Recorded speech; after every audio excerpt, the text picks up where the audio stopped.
मुंबई गोवा राष्ट्रीय महामार्गावरील अपघातांच्या घटना थांबण्याचं नाव घेत नाहीत. लाखपाले गावाजवळ घडलेल्या एका भीषण अपघातानं पुन्हा एकदा या रस्त्यावरील सुरक्षेचा प्रश्न ऐरणीवर आणला आहे. बीड येथील मूळ रहिवासी आणि सध्या पुण्यात कार्यरत असलेल्या डॉ. प्रियंका भास्कर आहेर वय 32 यांचा या अपघातात जागीच अंत झाला असून त्यांच्यासोबत असलेले सहकारी डॉ. विशाल रमेश बडे वय 30 गंभीर जखमी झालेत.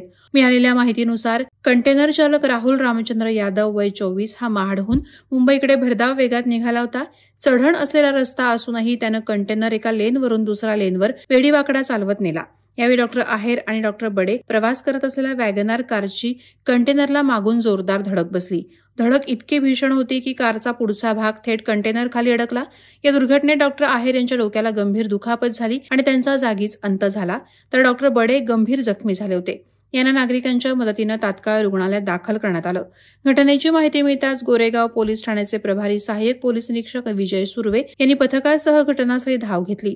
पोलिसांनी अपघाताची नोंद करून पुढील तपास सुरू केलाय. मात्र या अपघातानं मुंबई गोवा महामार्ग निष्पाप प्रवाशांचा यमदूत बनत असल्याचं वाहन चालक आणि प्रवासी नागरिक सांगत आहेत. सरकारनं लवकरात लवकर या मार्गाचा प्रश्न मार्गी लावावा अशी ही आग्रही मागणी होत आहे. वादळवारा लाईव्हसाठी न्यूज ब्युरो, माणगाव. नवी मुंबई व रायगड जिल्ह्यातील ताज्या बातम्या आणि घडामोडींसाठी सबस्क्राईब करा वादळवारा लाईव्ह चॅनल आणि दाबा बेल आयकॉन.